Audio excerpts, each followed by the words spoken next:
Diawali dengan memperlihatkan seorang bos mafia di Jepang bernama Koreda, ini bebenguknya, di mana pada adegan ini beliau baru saja selesai menggadabah seorang wanita dan terlihat cukup puas setelah menikmati sekaligus menyiksa wanita tersebut.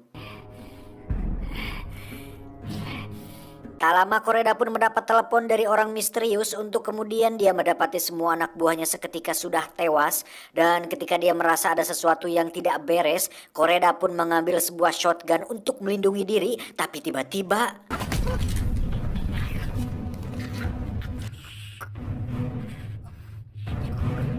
ya, ada seorang pria yang tiba-tiba mencekik lehernya dengan kawat, yang mana pria itu merupakan tokoh utama di film ini, yaitu seorang pembunuh bayaran bernama Kim.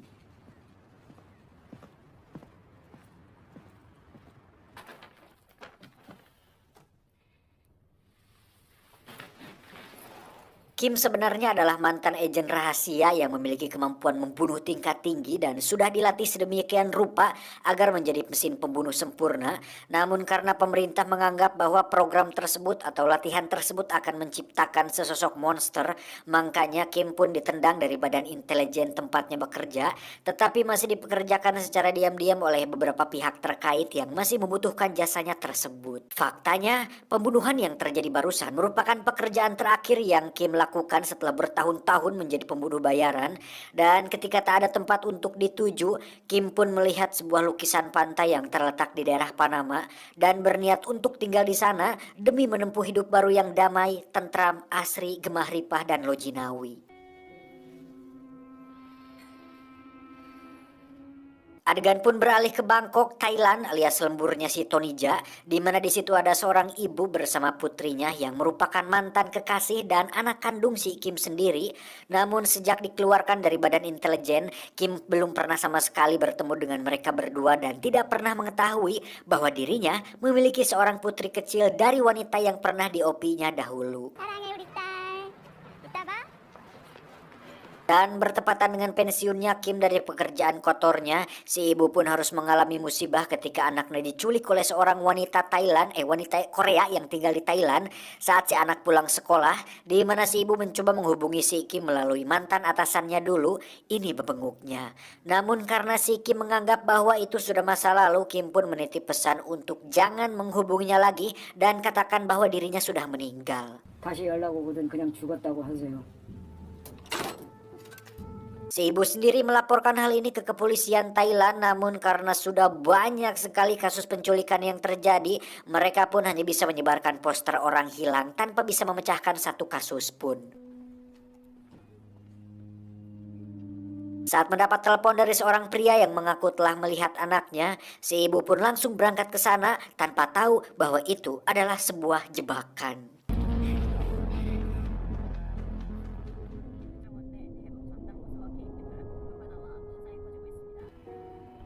지금 즉시 공항으로 가. 떠날 수 있을 때 떠나라. 세상이 변했다. 그 여자애 때문이니?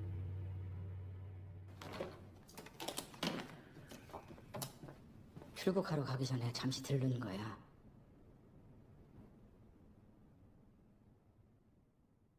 Alhasil mantan kekasih Kim pun ditemukan sudah tewas dengan bekas luka sayatan dan organ dalam yang hilang, di mana si Kim akhirnya datang untuk menjenguk setelah mendapat kabar tewasnya si wanita tersebut.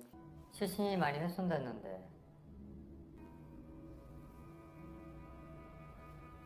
Setelah meminta barang-barang sang mantan diserahkan, Kim pun melihat beberapa foto dirinya bersama seorang gadis kecil yang Kim belum menyadari siapa itu, untuk kemudian dia mendatangi mantan atasannya dan menanyakan siapakah anak kecil yang ada di foto tersebut. Dan alangkah terkejutnya Kim ketika mengetahui bahwa anak di foto itu adalah anak kandungnya sendiri, di mana si mantan ternyata memilih untuk merawatnya sendirian setelah mengetahui bahwa departemen tempat mereka bekerja dulu telah dibubarkan dan setiap anggotanya diwajibkan untuk bersembunyi di tempat yang terpisah.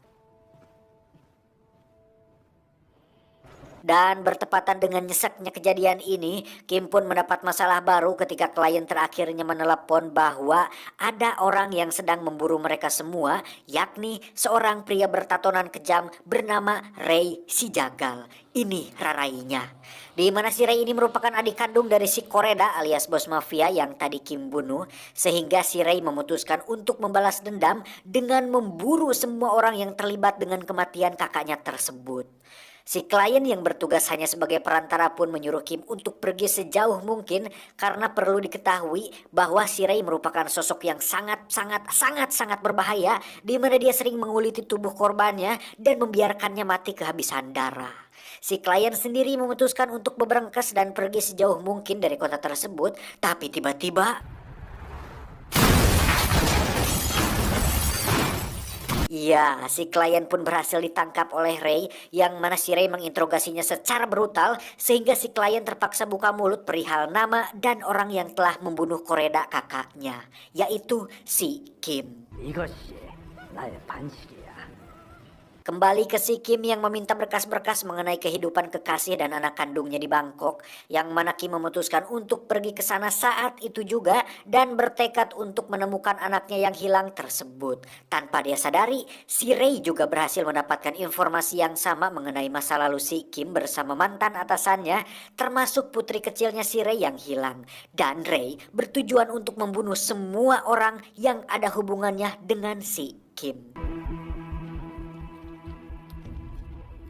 Kembali ke si Kim yang sudah tiba di Bangkok, di mana dia menemui seorang pria yang merupakan teman dari atasannya, di mana pria tersebut menunjukkan siapa saja orang yang memiliki keterkaitan dengan kasus penculikan putrinya. 한종수라고 부동산 사업한다고 깝치는 새끼인데 내가 봤을 땐 이 새끼야. Dengan petunjuk yang diberikan teman atasannya tersebut, Kim pun menyelidiki seorang pria berkemeja putih yang merupakan agen perumahan real estate yang pernah menemui kekasihnya saat terjadi penculikan tadi, di mana pria rapi tersebut ternyata ada hubungannya dengan kasus penculikan tersebut. Setelah menangkapnya di mobil, Kim pun memotong salah satu ibu jarinya dengan sangat amat tidak berperi kekasihanan, di mana pria tersebut akhirnya buka mulut bahwa dirinya telah dibayar untuk mengalihkan perhatian kekasih si Kim agar saat anaknya pulang sekolah, si penculik bisa leluasa untuk menculik putrinya. Dan saat mendengar bahwa putrinya telah tewas, Kim pun langsung menggunting urat nadi leher pria itu hingga dia tewas saat itu juga.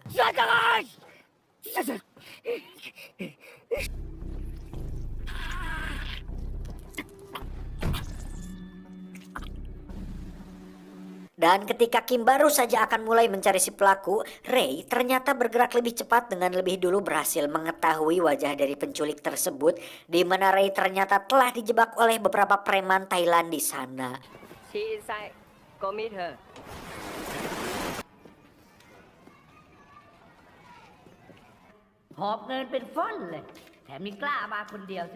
Namun apa yang terjadi, mereka telah salah besar menganggap Ray adalah orang biasa, karena dengan hanya sebilah pisau, Ray dengan sadis dan brutalnya membantai para preman tersebut sampai mereka semua modar.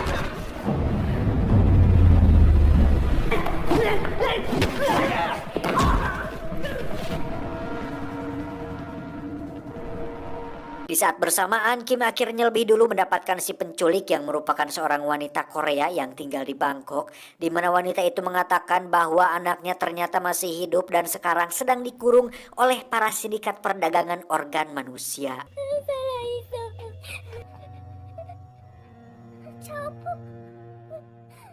Kim pun kembali menemui si teman atasannya untuk mencari tahu di mana lokasi para sindikat kriminal tersebut, dan disinilah Kim diperkenalkan dengan seorang yang mohon maaf semacam pria berkepribadian wanita atau biasa disebut waria, namanya Yui. Ini paras cantiknya. Yui yang sudah lama tinggal di Bangkok ternyata memiliki banyak kenalan termasuk para sindikat kriminal perdagangan manusia, di mana Yui mengantarkan Kim untuk pergi ke gedung tempat dikurungnya anak-anak kecil korban penculikan. Sampai di sana, Kim dan Yui pun berpura-pura sedang membutuhkan seorang anak Korea dengan ciri-ciri yang sudah disebutkan, di mana salah satu penjaga di sana mengatakan bahwa memang baru-baru ini mereka memiliki satu anak perempuan Korea, tetapi sudah lebih dulu dipesan oleh orang lain. Saat disuruh menunggu, Kim pun sudah tak sabar kemudian nekat membuka kurungan anak-anak korban penculikan tersebut, di mana saat ada para penjaga datang, Kim pun tak segan-segan membunuh mereka dengan sangat cepat dan terampil. Setelah diancam, si penjaga wanita itu pun akhirnya buka suara bahwa anaknya Kim telah dibawa ke suatu tempat untuk dilakukan operasi pengambilan jantung. Dan ketika mereka akan pergi, tiba-tiba muncullah si Ray di ujung lorong yang sedang menyerang para penjaga lain dengan sangat amat membabi liar. Kim pun menyuruh Yui untuk pergi bersama salah satu anak, sedangkan dia sendiri akan menghadapi Ray yang sedang diselimuti dendam kematian kakaknya.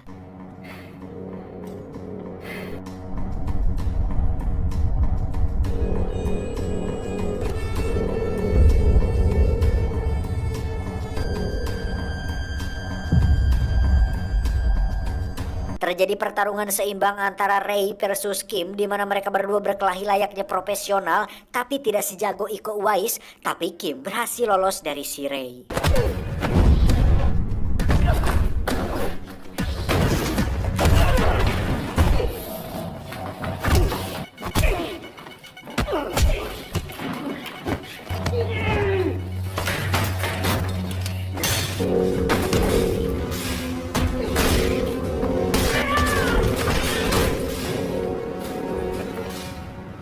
Yui sendiri akhirnya tertangkap polisi setelah ketahuan sedang membawa seorang anak yang hilang, di mana Yui harus mendekam di penjara yang dipenuhi dengan para narapidana yang haus bool.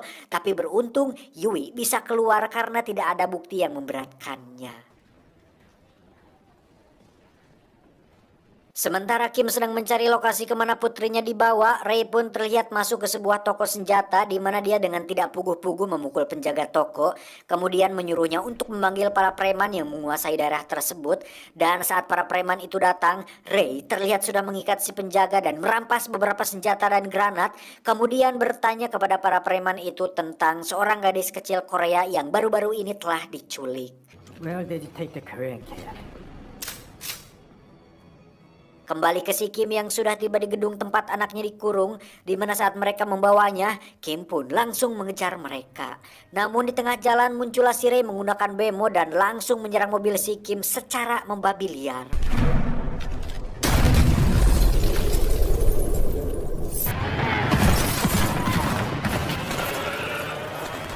Saat berbalik arah, Kim pun kembali dihalangi oleh para polisi yang akan menangkapnya atas kasus pembunuhan di gedung kemarin, di mana saat si Ray datang, justru dia tanpa sengaja telah membantu Kim untuk segera pergi menyelamatkan anaknya.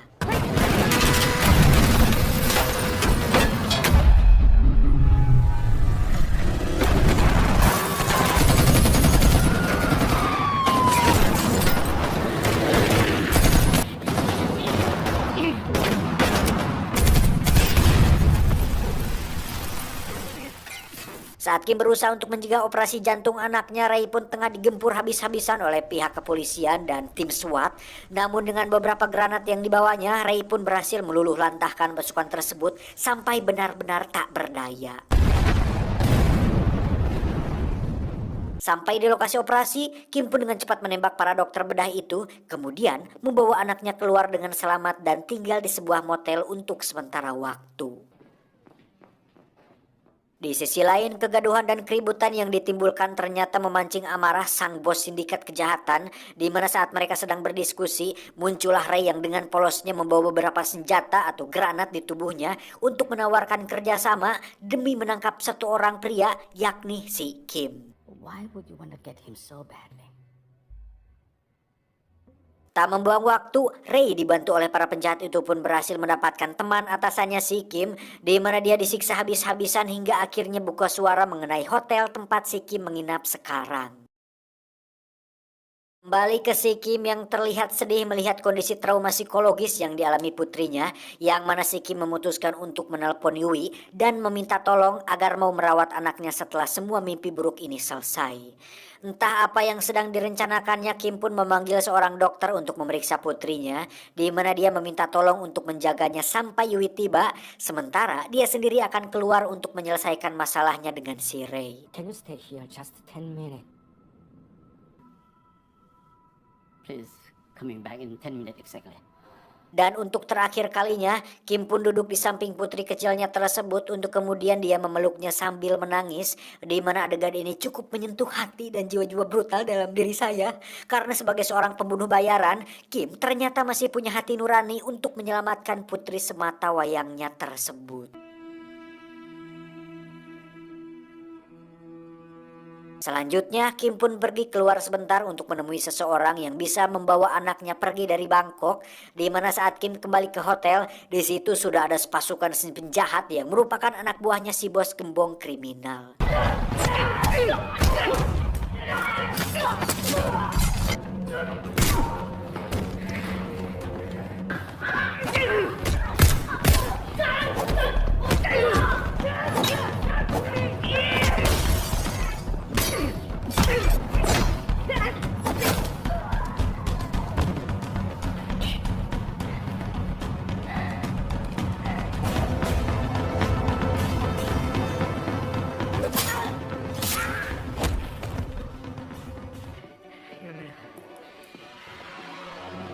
Sesampainya di kamar, Kim pun dikejutkan saat melihat si dokter sudah tewas dan anaknya yang sudah berada dalam koper, di mana di situ sudah ada si Ray yang bekerja sama dengan para penjahat tersebut. Namun saat para penjahat itu akan membawa Kim untuk diserahkan kepada bosnya, Ray pun menembak mereka semua dengan cukup santai dan lemah lembut, di mana Ray bermaksud untuk membuat Kim menderita dengan akan membunuh putrinya tepat di depan mata kepalanya sendiri, sehingga hal itu dianggap setimpal dengan kematian kakaknya si Koreda. 人家塞个包，来看一摆。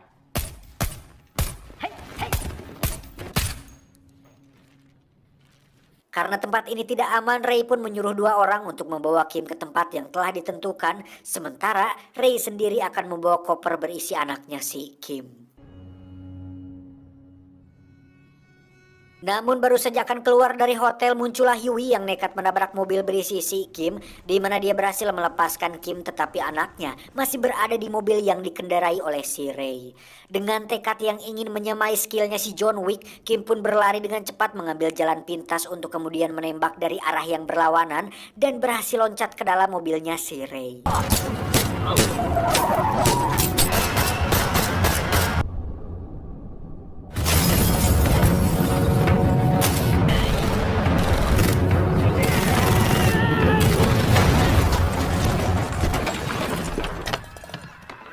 Saat akan mengeluarkan putrinya dari koper, Ray pun berhasil ditikam di bagian perut, tetapi dengan satu granat yang dijatuhkan keluar, mobil itu pun terbalik yang membuat si Ray ngajojongkeng.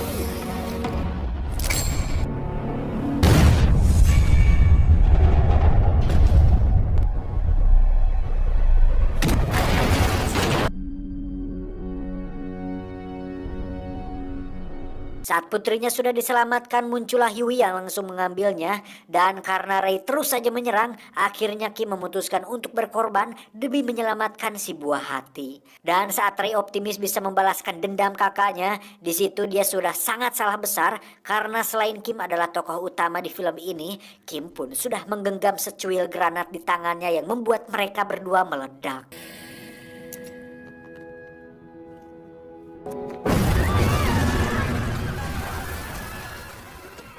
Dengan uang yang diberikan oleh Kim, Yui dan si gadis kecil itu pun pergi ke Panama sesuai keinginan Kim di awal adegan tadi, di mana mereka berdua memutuskan untuk tinggal di sebuah rumah pinggir pantai dan hidup bahagia selamanya. Tapi ternyata 2 bulan kemudian muncullah musibah tsunami yang membuat mereka berdua tewas terseret ombak.